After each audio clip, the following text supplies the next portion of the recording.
继续来看新北市罢免掉国民党立委罗明才的罢免团体，再去到选委会来补第2阶段罢免的人数数2035份。领衔人吴碧伟讲，就算日前予乌道来威胁，也是要勇敢站出来。新店警察分局嘛派一台警车护送伊送行，那罗明才暂时无回应。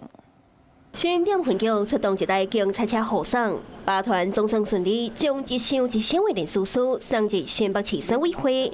罢免国民党立委罗明才兵团这一路来是提心吊胆，因为领衔人龚建前互殴的威胁，佮发出不自在的声明。非常感谢分局能够在车后面跟着我们，因为其实我们最担心就是在最后一里路。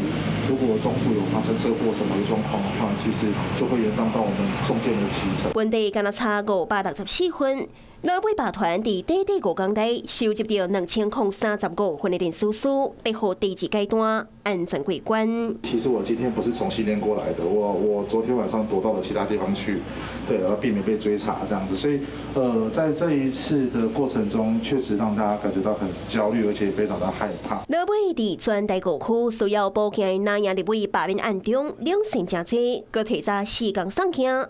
刷了个中止捐款刑将伫拜五送行，得知林书明是摆伫拜六，中3名杨庆英和中8的江启臣是摆伫礼拜，其中罢免江启臣上困难，要差4分，罢团强调会继续拍拼。 刷了个要进入第3阶段，上重要的是民意。即使我们受到地方势力的压迫，我们仍然可以有机会在今天这个时候将我们的声音送进新北选委会。那也呼吁新北11选区的民众可以跟我们一起来为家乡做改变。不同意，不同意。 投下不同意。过去捌用唱歌跳舞来表示立场，今仔日面对罢团的保证，步步紧逼。罗明才暂时无回应，敢会阁用唱歌跳舞来回击？得看敢会阁有3部曲。